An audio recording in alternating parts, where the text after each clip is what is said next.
All right, so hi everybody. Hi Lord of Sound and Jomo Code. Thanks for joining. Uh, Amit is over here with me. Oh, this side. Sorry. No, other side. That side. Okay. It's a camera. Anyway. Hi everybody. Today we're doing a show called the Get Down Skill Show. And Amit and I are glad to share it with you. We're super excited to get started with it. First, we'll showcase our really cool. Let's see. We have this awesome graphic, Get Down Skill Show. There'll be more. So it's the Get Down Skill Show with Amit here and yours truly. Because now we're cartoons. It's amazing. Oh my god. So, oops, sorry. So Amit, you're now a cartoon, which is like super exciting. All your dreams are. I am. That really is the life goal achieved. That's like a major, major badge unlocked. I just hope my mom is watching this. I made it as a cartoon. I think I made it in life. Yeah. I hope all my high school teachers are watching. Like, this is my moment. Like, I've made it in life. Uh, I'm only half joking. Like, this is pretty awesome. This is super cool. But I'm super excited, Anna, to be doing this. We've been talking about this for a couple months now. Yeah, We've like been what? planning this out and we've been wanting to do this. I'm super excited to be doing this with you. I remember the first conversation that you and I had was that we should do something for developers or designers, but really do it from a point of view of a developer is talking to a designer and vice versa.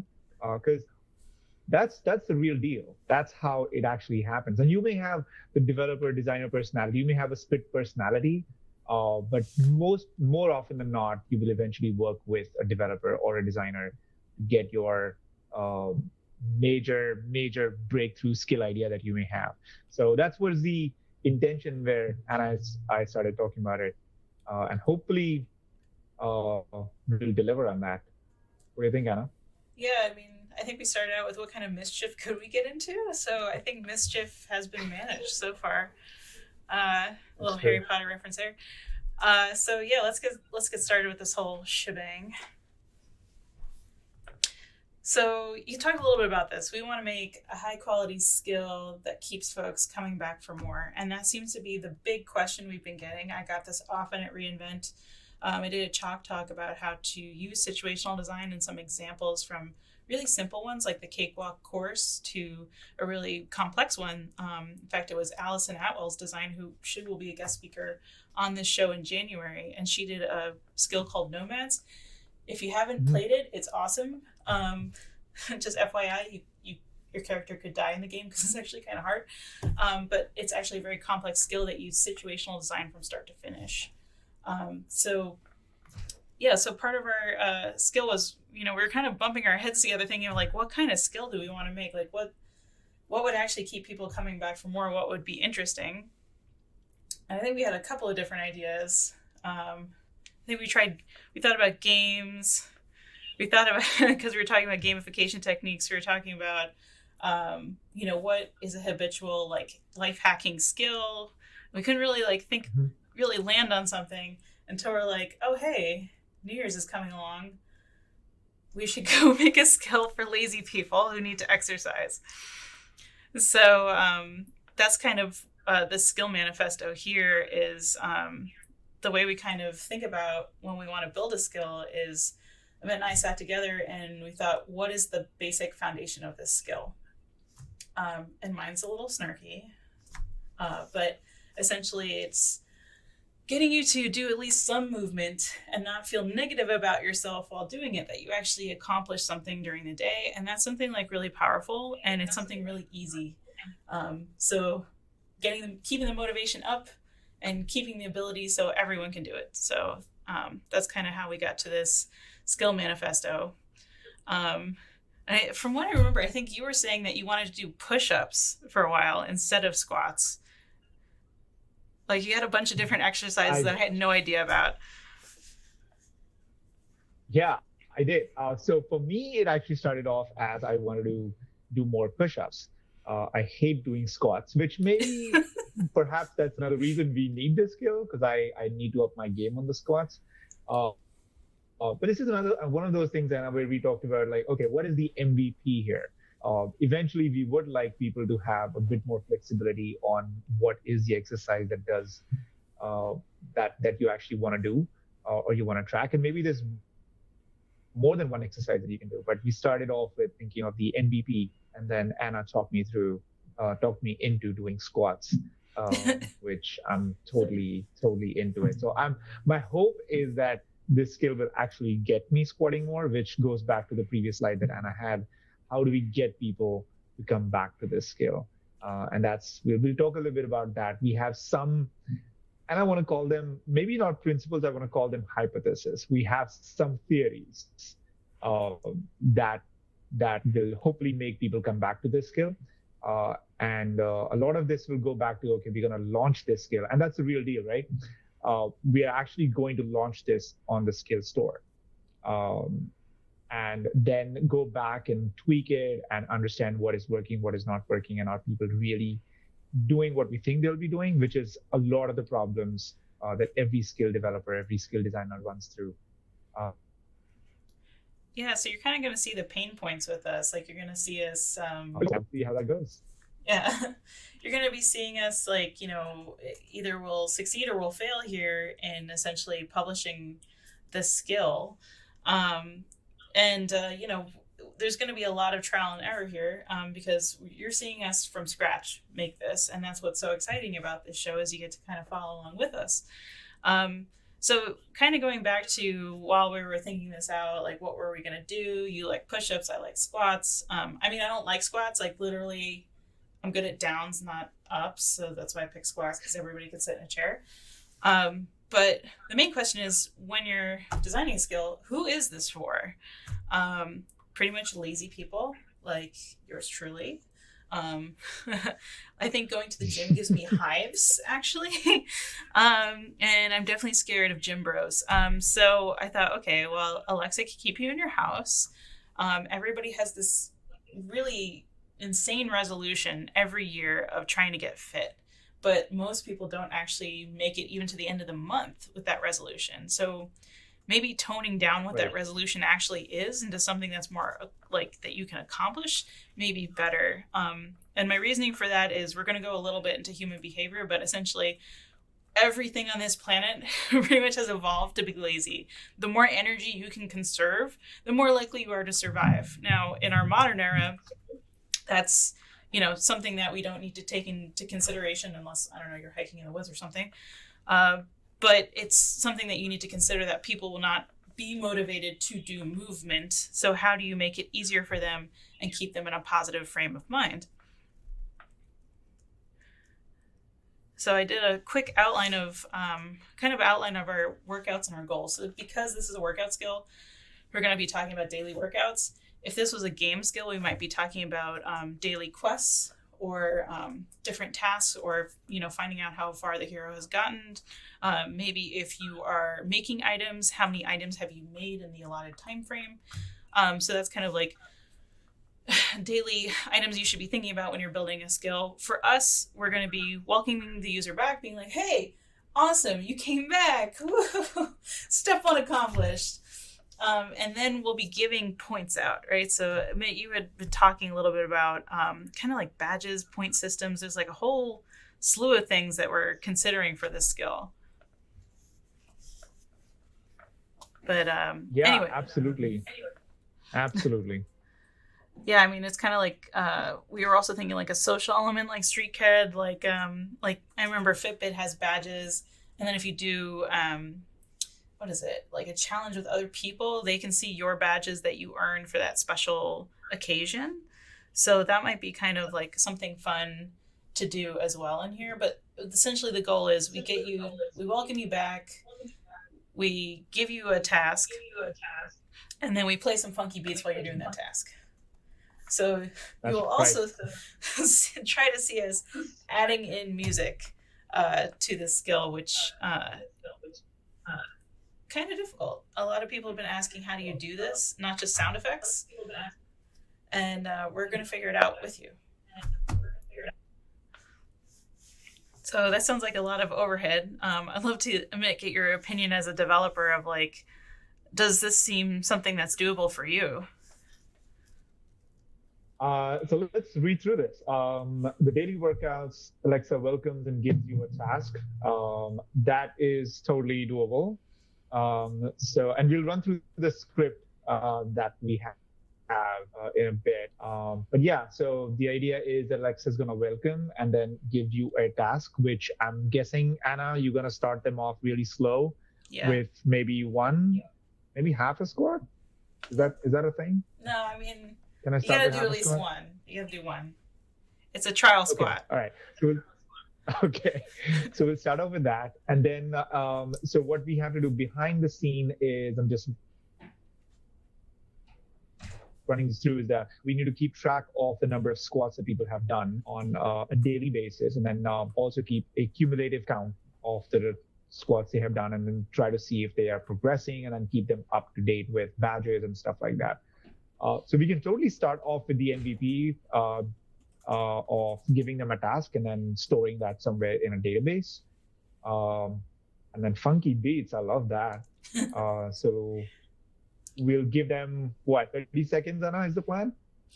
Yeah, I think if we can sample pieces of music, and for us, since we are representing Amazon Alexa here, we are going to be showing at least a little bit of different places where you can get music. We'll be using a certain provider where we can get royalty-free music.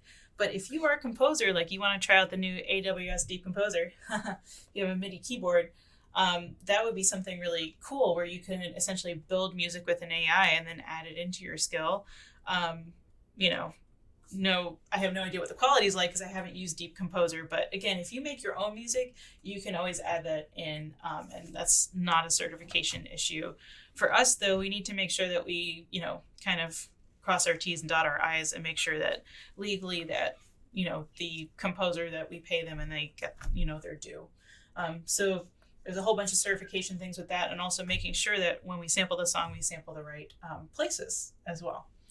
So that's going to be kind of cool to see. And there's going to be a lot of unsense.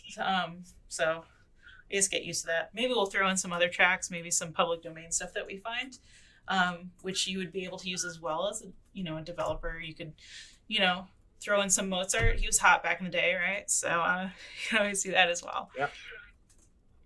So I actually wanted to get into a little bit about retention. And if you've watched some of the other streams I've been on or went to Voice Summit in New Jersey, we talked a lot about retention. This is the part about how we keep the skill sticky and how we get people coming back. So Amit, we seem to be in the ideation and design phase. And that's going to be a lot on me. And you telling me what you can and can't do before we even get to the building and the testing. Right. And I would even say part of the design, the build and test is actually kind of a misnomer here, right? Because we're going to have to test this design before I even, ask you to build anything. So we're not, wasting precious hours of coding. And then after we publish, which you're going to see that way that we're going to publish and go through this, how we're going to market and optimize this. This has been a big question on the flip side of content management of how the hell do you get your name out there and get your skill out there, and how do you optimize once you get people in there and get them coming back. So it's not just about getting new people, it's keeping the ones that you have and kind of building that customer base. So skills that retain customers have 3 characteristics. They're low friction, high quality, and they spark repeat usage. And we'll go into this idea of like sparking usage because there are some core traits that identify certain behaviors that keep people coming back. Friction. So you've probably heard this if you've ever done web design. Anything that keeps a user from getting to the task, like clicking the button at the end of your form, that's a problem, right? So you want to like cut as much friction as you can out of your skill. And in this case, it could be maybe it's an utterance that we're not identifying. Maybe somebody's, they're asking for something. Like we need to find that out and reduce the amount of time it gets them to actually perform the action. So I foresee friction in this skill being we don't understand, I don't know, certain things, or people ask for other exercises maybe, and we'll need to figure out a way to handle that kind of stuff. Or somebody who's like an eager beaver and wants to exercise all the time. Like, I don't know about those people. I don't hang out with them, but I hear they exist. So we'll have to handle them too. Amit, do you see any like kind of friction points that, you know, in the code that we would have to account for in this skill? I mean, one of the top ones right off the bat is that the skill should actually do the basic functionality or perform the basic functionality. So it should launch properly. If your skill is not launching, well, then we have a problem, right? Yeah. And doing the basic testing, so looking for bugs and looking for errors, is one of the most like probably the commonest. Is that even a word? Commonest? No, The but it's most okay. common. You can be Shakespeare today. Uh, It's okay. We won't throw you out. Most common. That's right. Most common friction you will run into. There's obviously a few others. If it's too chatty, we've seen that. The skill should not actually be too chatty. It should also learn. So if it already knows your preferences, it should not ask you the same things over and over again. So as an example, if eventually we have the skill performing multiple Mm-hmm. exercises, and I have set my default favorite exercise to push-ups, it should not force me or ask me over and over again.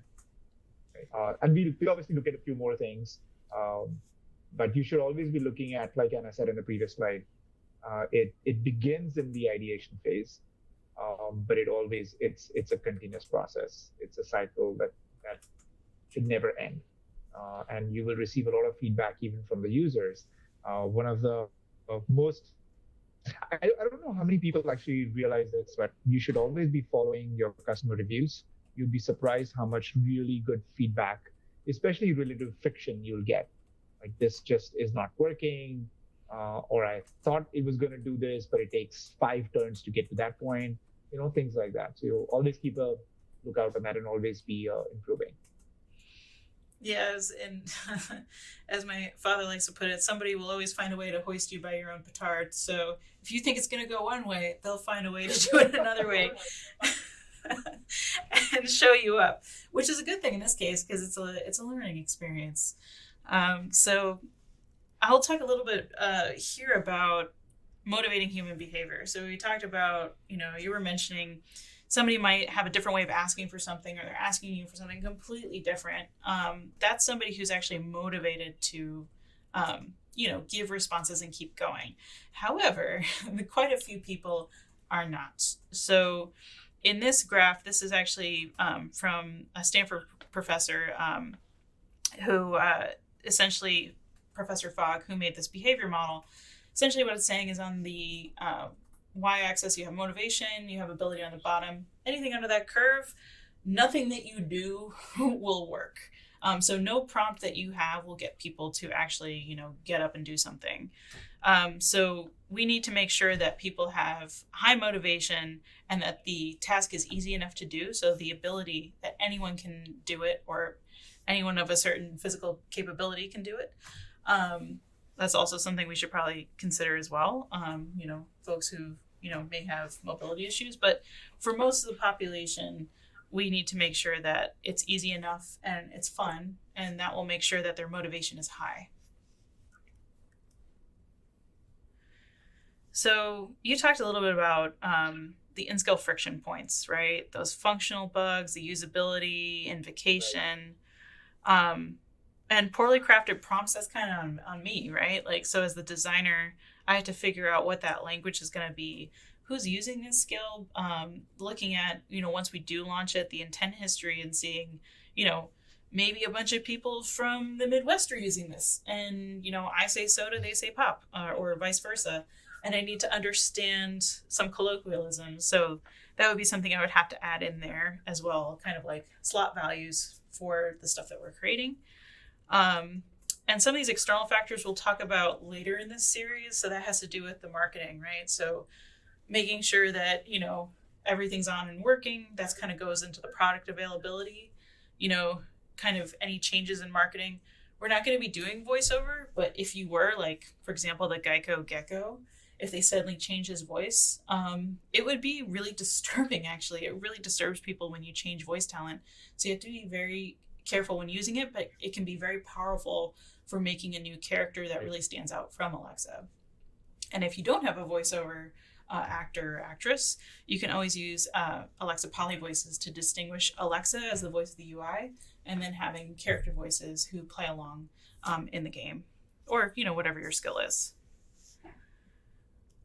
So making sure that we avoid friction, that gets us to the high quality content piece, right? So we need to make sure that, again, we're fun, we're motivating, maybe in this case a little bit sassy because people are not expecting it.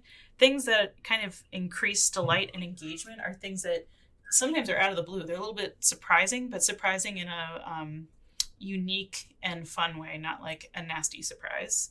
We don't want to do that to our users. And we need to frame it around what our engagement platform is going to be here. So our engagement is going to be exercising.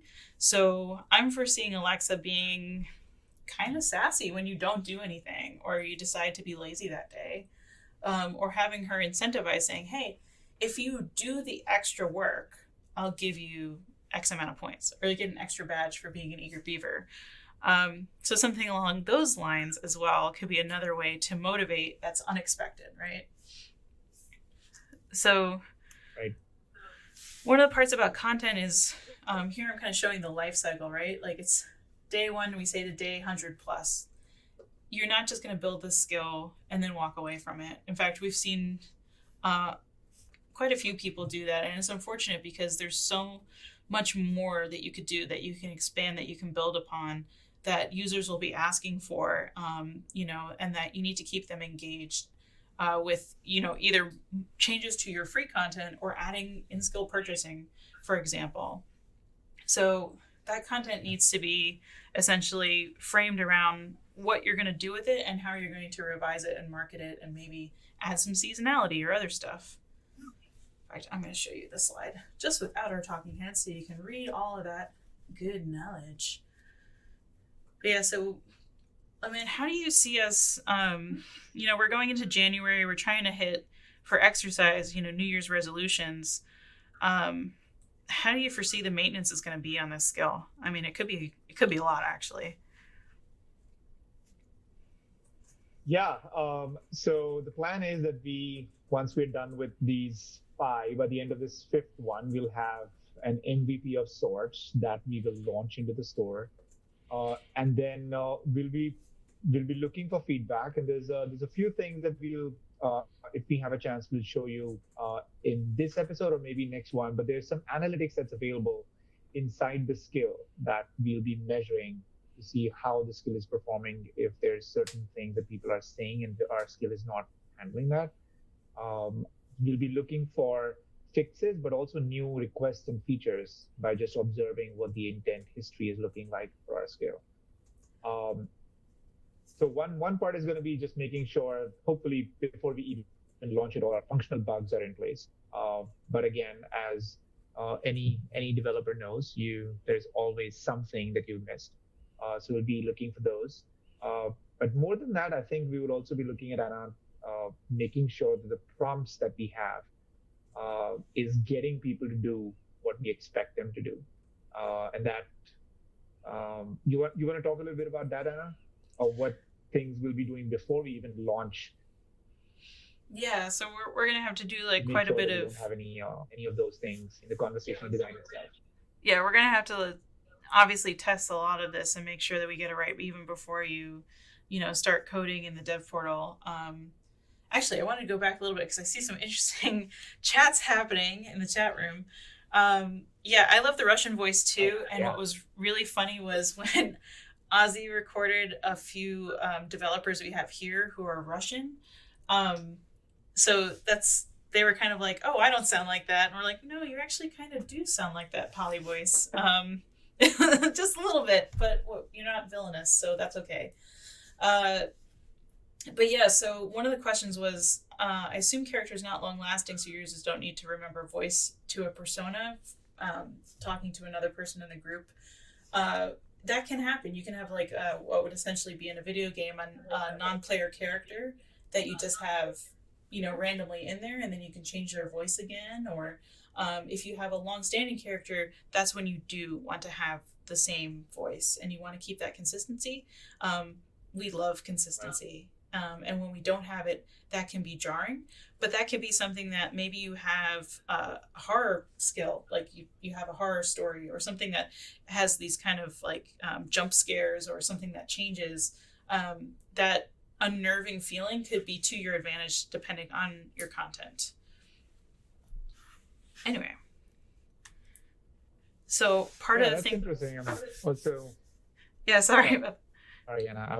I'm also reading the chats, and now I'm seeing that there is the randomization of poly voices also in there, which is kind of interesting. I think if it's a fun skill, and like the Trinity mentioned, if it's, as long as it's not, the expectation is not that users have to remember what that persona means. I think if it's just a fun poly voice, randomized poly voice, that could be actually fun. So, some really good use cases here for poly. People love poly. Yeah, and it could be also if you had like a voiceover or something like that you could do something unexpected. Like you can have a grandfather character that sounds like a young man, be like, "Are you sure you have grandchildren?" I'm like, yes. You could just do something that they're totally not expecting, and that also can spark delight in really odd ways too. Speaking of sparking, I wanted to go into that just a little bit. So we call these things sparks. These are motivators. These are actions that will get people to start using this skill. So those moments include things like what we call gamification elements. And we don't mean this in a negative way. We want to focus on the positive when we use these. We want to incite positive behavior, that people really love this skill, that they have really good feelings about using this skill, because we want them to keep engaging with it and make sure it has value to them. Externally, those sparks would essentially be awareness and usage. So we're talking a little bit about marketing. We could talk about social, like maybe in this skill you could compete against other people post about it on Instagram or Twitter or Facebook. And have that little competitive advantage of like, oh, I got 10 more points than you because I can squat better than you can, or something like that. Like some of those, I have a few examples here of how those sparks are working. So we have a whole list here, and I'll just actually go to the laptop only so you guys can read this. So one of them is development and accomplishment, and the one that we like to talk about is chompers, which is, if you are unfamiliar, it's a kid skill that gets kids to brush their teeth, and it rewards them for brushing their teeth. So it's kind of cute. They have a little alligator because he's got lots of teeth. Anyway, so that's development and accomplishment. It rewards them and it shows them that they are making progress, and it gives them a point badge tracking system. Another one is unpredictability and curiosity. So Best Buy has this deal of the day. It gets people to come back to look at new products, probably even things that they wouldn't have normally considered, but because it's usually available for a short period of time at a really good price, that gets people using the skill and then asking Best Buy about other things that are available for sale as well. The social influence, that's the Kardashian quote game. So that one also, you can go, I believe it's on Twitter and Instagram, and post and actually interact with different people talking about the show. And then scarcity, that is word of the day. Word of the day has these things that you have to figure them out. It's a little bit like Best Buy. It's something different every day, so you come back and you get to explore something new and learn something new every day, or just test your knowledge, which is kind of cool. And I'll go over a little bit about the sparks that we're thinking of using as well. So going back to marketing, those external things that we're going to get to later in the show. Again, this is advertising, this is social media, this could be an email newsletter, this could be text-based alerts, this could be proactive events and reminders to remind you to go do that squat, otherwise you're going to get sassed out. The examples I have here for advertising and social is Magic Door has been great on their campaigns for marketing what the skill can do, and when they've had updates to it. Hellman's has recipes. Apparently you can make a chocolate mayonnaise cake, which sounds not up my alley, but apparently it's delicious. So good on you, Hellman's. Uh, Domino's has Pizza Tracker, and that is text-based alerts. And that's one of those Right. things where you could also track it online if you wanted to. It's fun to see where your pizza's at. And the NHL, this one's really cool. You can actually make a reminder for yourself to catch a game, and it will let you know, like, hey, the game's coming up. Or if you wanted to get some merch before the game, you can make a reminder to yourself, and Alexa will repeat it back twice. And that's kind of awesome. So I wrote in a few of our Yeah, retention one of the goals here. things, Anna. Yep. Sorry. That's okay. No, on the previous slide, one of the things I think we can do with this skill is that, and I don't think that's mentioned on the slide, but I think it would be useful for our use case, is that encourage customers to add our skill to routines. Mm-hmm. So routines, some people, hopefully people are using routines, but routines are the way that you can actually start your day by saying something like "start my day" or "good morning," some phrase that you're saying, and that's going to launch your flash briefing, or it could be weather. But now, as of a few weeks ago, you can also add skills to be a part of this routine. So I'm wondering if we encourage customers to add us to the routine, and that way we become a part of that morning ritual of sorts. And that's one thing I've seen work really well. If you can actually find those moments in people's lives that they're already doing, and stack the skill, the opening of the skill or launching of the skill as part of that well-established ritual, that could be super cool. Okay. Yeah, so that I hadn't thought about routines. That's, you bring up a really good point, because I've only used reminders before, so that's going to be really fascinating when we go into that. I would really love to have a show where we showcase that, because I think a lot of folks aren't using it, and it could be really useful, because you could be making a skill like ours, and that would be really great. So we actually got, I'm going to show our faces, lovely faces again. I got a question about, regarding external sparks, how would you reach the user in the first place, though? How would we collect their contact info?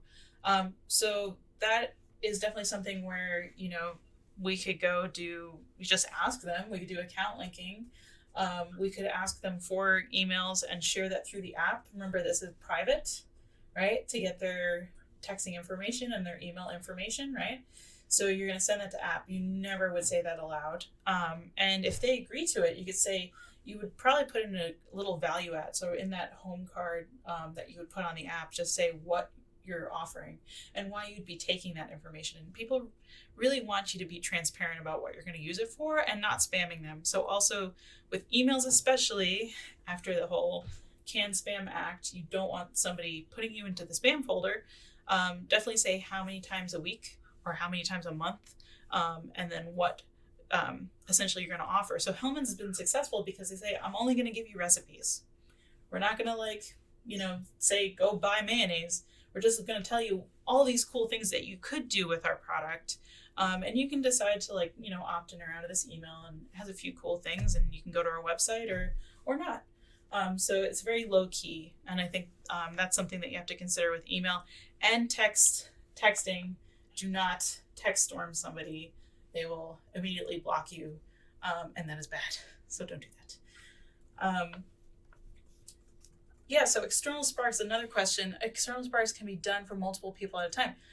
Essentially, yeah. I mean, if you're marketing to a huge group of people, you'd be looking at what kind of folks are using your skill, right? So you could actually, that's not something that we would provide you. We don't provide you demographic data, but you can definitely be, if somebody provides you that information in an utterance, like, hey, I'm elderly, like, I don't know, like, how should I do this squat? For example, we could, then take in that data and say, hey, like, there are a lot of older people who want to exercise from the comfort of their home. Maybe I should change my skill a bit and market it to that population. Same thing with like email newsletters and texting. Again, you'd have to get, as your user base grows, of all the new people that want to opt in, you would have to add to that database. I don't know, Amit, have you ever handled something like that before, like run an app? I've only done like email and marketing campaigns before, but that would be interesting for this skill.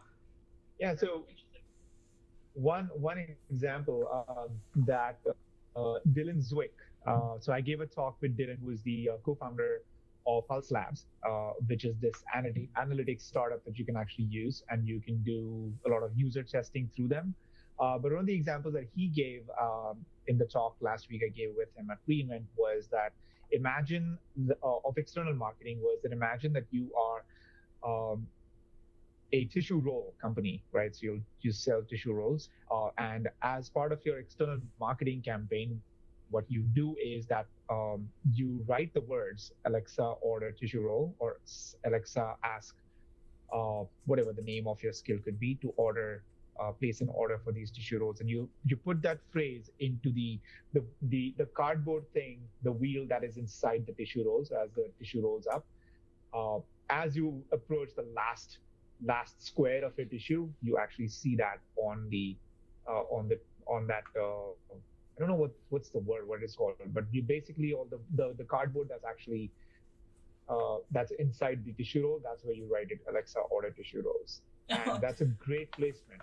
I thought that was a really good example. That's a great placement of people are in that moment, they need to take action, and it's exactly where you're in a position to take that action. So I thought that was a really good example of that. But you could imagine that happening on cereal boards, cereal boxes. You can really think of the use case that you have for your business and place those action reminders in there.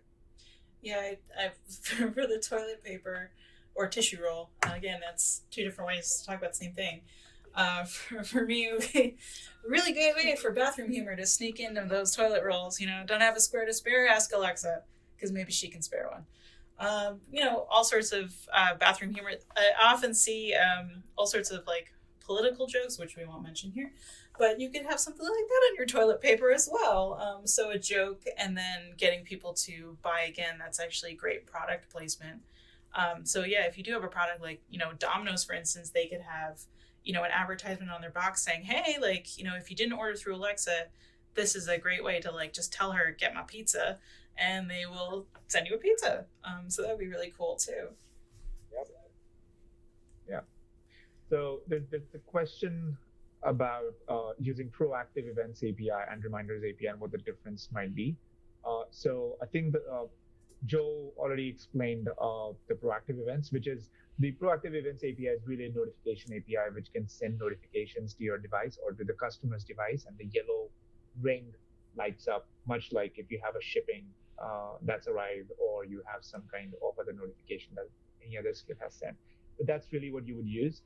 At that point, the customer would have to go through the device and say, Alexa, read my notifications. And then your notification could say that, hey, you've not used the skill for 3 days now. Let's get squatting. The reminders API is a way that your skill can ask users for permission to set up a reminder for you. So you could say that I can remind you, do this thing at 7:00 in the morning. Would you want me to do that?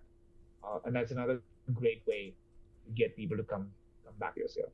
So really two ways to get the attention of the customer. One is slightly passive in the sense that it's only the yellow ring, and the other one is a bit more active. It can actually remind people to come back or remind people to do something. Yeah, and that could be good in this skill for like, hey, you forgot to do the squat, so you should do it before you go to bed.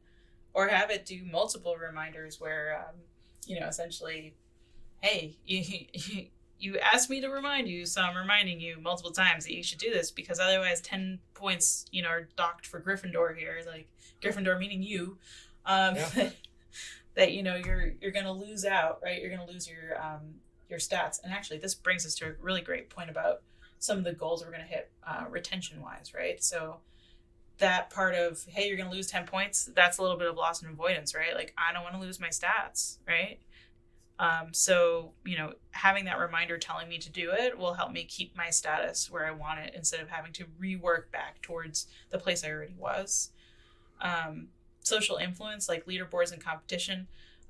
We might try for this, although the social aspect may be kind of challenging. Amit, what were your thoughts around kind of adding a little social influence if we could, like a leaderboard possibly? Um, we can definitely consider that, but that might push it a little bit in the timeline that we have. But that could be something that we could add after the MVP, I think. But the other things I think are doable. We can do some form of badges. We can do random events in terms of the curiosity element, and we can definitely build some kind of streak and badge history to keep that sense of accomplishment going.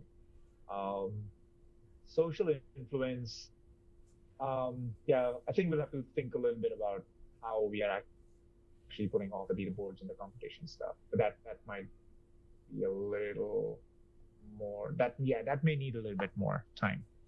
Uh, but we can definitely launch this and then go from there.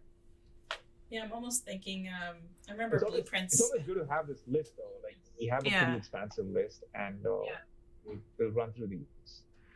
yeah. I was thinking. So blueprints had. It wasn't originally when it came out, but it had this ability to then share your skill. That when blueprints actually went public on the skill store, hey, go look at my babysitter skill or go look at my chore chart, and you can share it with your friends on social media. Um, that's like possibly Yeah. another avenue of like, hey, I got this badge, you can too. Go beat me on Get Down. Again, sorry, marketing. Anyway, so some of the other things I want to hit are randomness. I think there's a lot of delight involved with like random challenges, hitting seasonal events like, you know, I don't know, ate too many Christmas cookies and can't fit down the chimney. Go get down with us and lose some of that weight. Or, things There's like. a really good feature request coming through, Anna. Oh, really? Oh, what is that? Call your mom feature? Oh, that's terrifying. That's like getting a howler in my case. Call your mom feature. Oh my god, terrifying. Yeah. Have you worked out today? Oh my goodness. Ate too many cookies.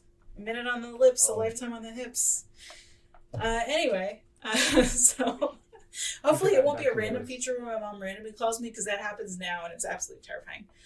But love you, mom. Love you.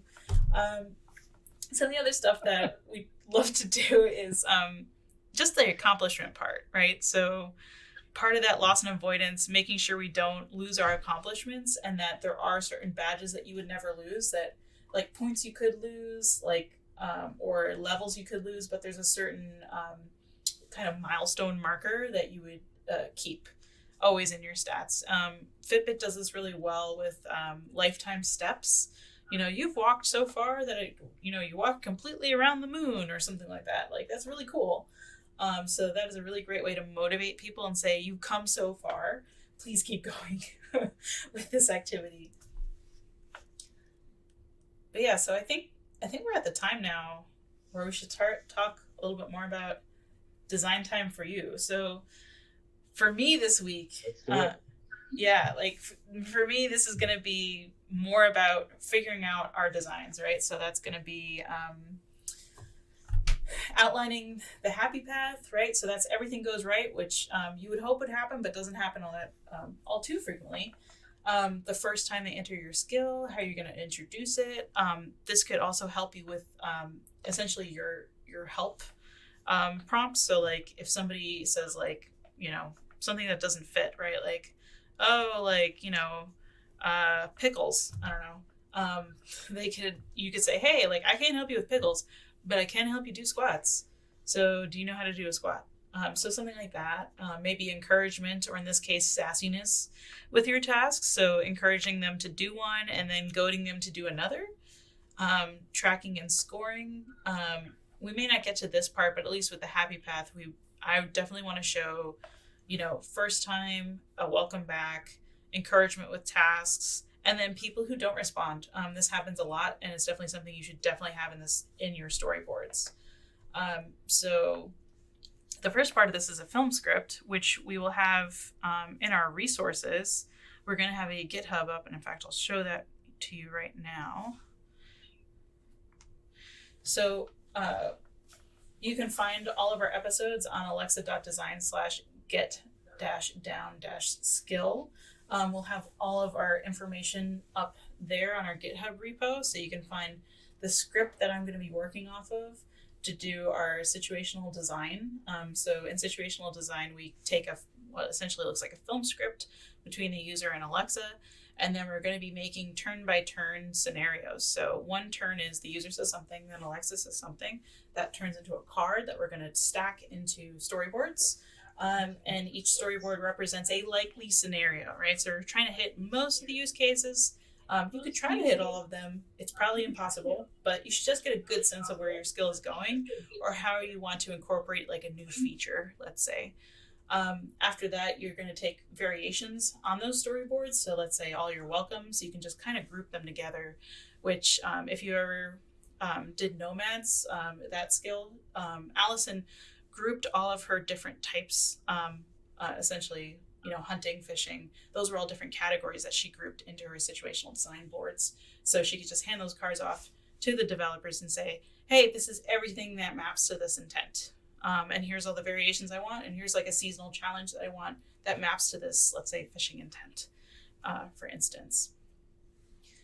So so we'll have a bunch of stuff up in GitHub, and I can actually, if you want to, show you later a little bit about the situational design as well. But I definitely want you to take down some of this information. If you have not signed up for the show and you want to get reminders, you should go to build.amazonalexadev.com/getdownskillshow_registration. That was a mouthful, so feel free to screenshot that. We'll be coming back next Thursday on the 19th, and we will also then take a break. Most of us here at Amazon will be taking a holiday break, coming back in January full force with all sorts of new and exciting ideas. So I can actually show you a little bit. So yeah, Joe is saying that skill design for Nomads is really awesome. I can definitely show you a little bit about how that would look on XD. 1 second. I'll just put us on thirds until I go find that.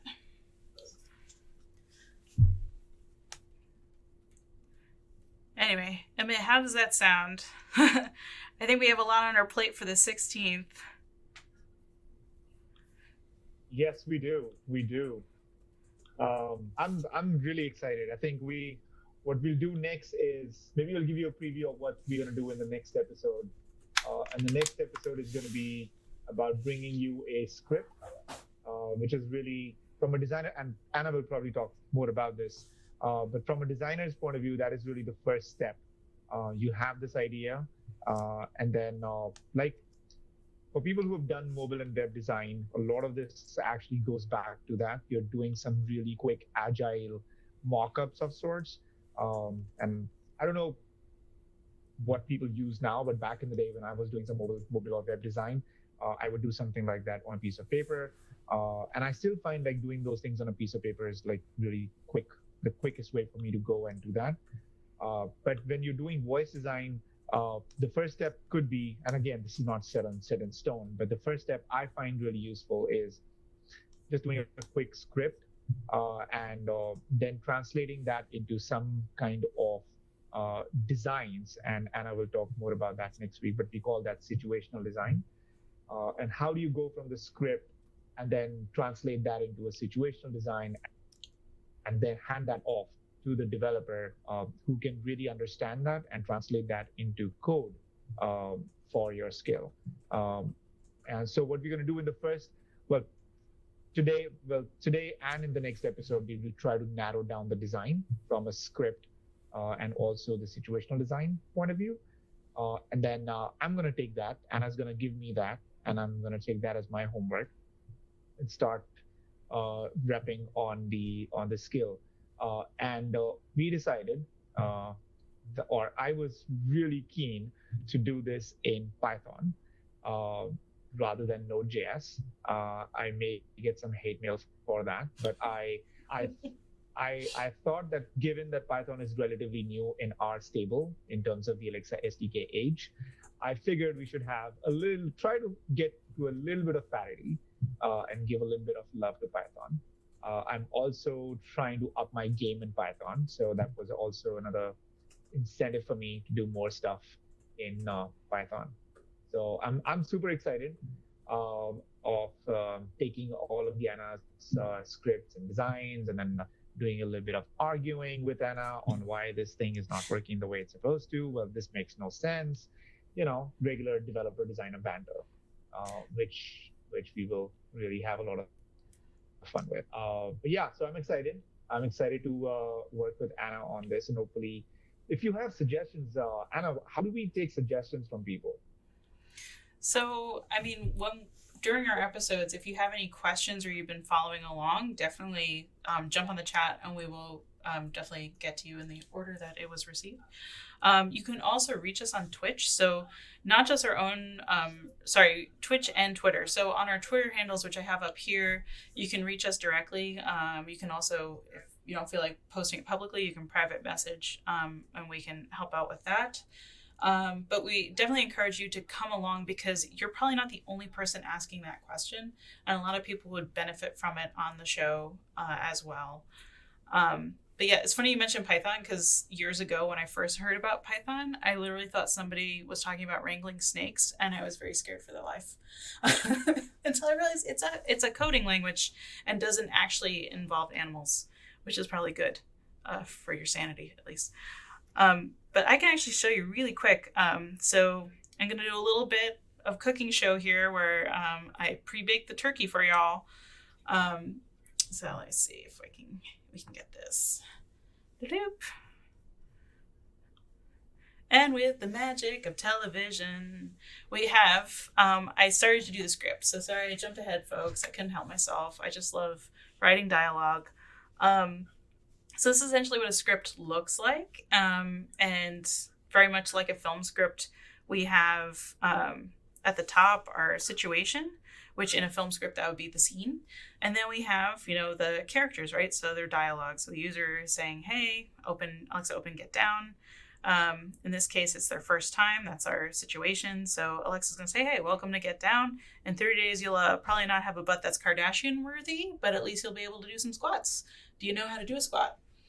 And then we go on to multiple turns here. So on this page alone, I probably have 1, 2, 3, 4, and below the fold 5 turns just on one page alone. Just because that's just how the skill is going to go. You could have some where it's just 2 turns, like in Cakewalk, where it's just going to welcome you and ask for your birthday. And then if you respond in full, that's it. It just ends the session. So it really depends on the content that you have. From there, we'll be going to XD. And let me just expand this so you can see it. So XD is a free design program, and it's an infinity canvas. So don't let that scare you. Essentially, you'll just have to zoom in because it will look really small. For those of you working on laptops, you're going to have to hit the space key and pull to drag it up and down. At least on Mac, that's how it works. Windows folks, good luck. Anyway, no, I'm not kidding. You actually can do this on Windows. I find it a little easier to do it on a trackpad because you have the pinch and zoom like you would on a cell phone.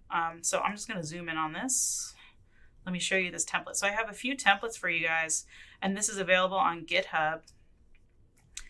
So I have an outline, which is essentially the user. So open, in this case, get down. So my when is, this is their first time. When it's the first time, then do this action, right? So when opening for the first time, then we're going to give them the first welcome, which has some helpful information. So the response would be, welcome to Get Down. I can help you do some squats. And then my prompt would be, do you know how to do a squat? And the reason why I have 3 different templates for y'all is because some folks, want to have color coding and some folks don't. So this one's a lot easier if you want to print it and show it to your friends, if you want to practice with it, or you want to do what I call a card sort, where I've actually cut these out and rearrange them. Because one person said, hey, I wouldn't ask it that way. I would ask it this way. Oh, that's fine. Just pull the card off the wall and, put it in another place. So if you do want to do this lo-fi on paper, you could totally do that. So from there, you're going to have a bunch of these cards. and you're just going to make them into storyboards. And so if you decide to use XD, the easiest thing you can do from your template is just literally click on the top that will essentially select the whole card, and you can just copy and paste, and they will paste from left to right format, or left to right, mirrored. But yeah, anyway, we'll paste from left to right format, so it will always be in a line there, which is nice. And so the storyboard is just showing the progression through time of what the user is saying and what Alexa is saying back. And that's going to be our happy path. That's going to be non-responsive. That's going to be, no, I don't want to do anything because I'm a petulant teenager. So all these different scenarios that we're going to do.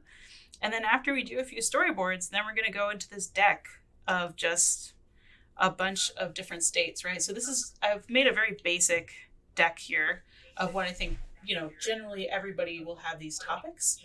But yours could be very specialized, right? So Nomads had hunting, fishing, talking to villagers, tending a fire. There's a slew of topics that Allison built and that she specialized based off of a template like this. So I hope this kind of gets you started. In fact, I have just an example here of what 2 welcomes would be: a first time and a return. I foresee this getting much bigger, right? So like you'd have a bunch of different welcomes just to spice it up a bit for folks. And yeah. So I hope this gives you some Anna, ideas at least. Let's quickly talk. Yeah, sorry, Anna, we only have a few more minutes. I actually wanted to make sure we talk a little bit about what this process looks like. So if people are here trying to work with a developer, what does this process look like? Where do I come into the picture as a developer? And a lot of this will obviously be that you're a small startup, you're an indie developer, and you're just working with a designer. So you would maybe interact a little bit closer with the designer early on, but at some point you're gonna get an artifact, right? So Anna, should we quickly talk a little bit about that? Yeah. So like for me, I would have my script, and usually what I do with that script is instead of just going straight to XD, a lot of times I will test it out with a bunch of people and like real life make friends, hopefully, and they will test out my script, and they all come from different walks of life. You need at least 5 people to test with to have any sort of statistical relevancy. And from there, we kind of tweak the script, or at least I will. And then I'm going to go to Amit saying, I think I have a good script. I want you to just look it through to make sure that, you like where this is going to, it makes sense to you. Then I start filling out the XD with the storyboards, so you can kind of see where that's going. And then I kind of hand it off, right? So like you can write in your own notes and pseudocode of what you think it would be, like what you would name the intent for, all your welcomes, or, for our squats, assigning squat amounts and values and points. That's certainly going to get complicated. And so this is a living document that we're going to be passing back and forth and adding to with our own unique set of note taking, or even showing things that we've deprecated that we no longer want to support this. It's important to keep that in this document, so you can see, where you've been, where you're going. Yeah. That makes sense. We're getting some comments. Michael Bender is getting a bit jealous that I have you as my designer. As a co-founder who is an amazing designer, I am absolutely lucky to have Anna, and hopefully I can do justice to the design. Yeah, no, I'm super excited to work on this with you. It's hopefully super successful. It's gonna get us like Yeah, I think it's gonna be a lot of fun, and I think we shouldn't be seen as unique. Make designer friends, because I'm sure they would love to work on stuff like this too. So I'm hoping in 2020 we'll see a lot more partnerships between developers and even writers or creative types. That could be really, really exciting to form those partnerships and make new types of skills. Yep, absolutely. So Great. I think we are on time here, Anna. So you can reach us on Twitter. We would love to hear if you have suggestions. If you think there's a few other things we can add to the skill. This is clearly still in very ideation phase right now. We've not nailed this down, so we're gonna go back to the drawing board and start working on this. If you have any feedback, any suggestions, please let us know. You can reach us on Twitter You can also reach us on Alexa Devs. And if you're not following this channel, please do follow this channel. Yes. And we'll be back next week, Anna. Yes, we will. We will be back on Thursday, 11 o'clock Pacific. I believe that's 2 o'clock Eastern. Amit is streaming with us in New York while I'm over here in Seattle. So we hope we get you from all different time zones here and work with us and see what we're working through. And we also want you to come with your own stuff and share with us. And we can't wait to see what you built. So we'll see you next Thursday. All right. Cheers, guys.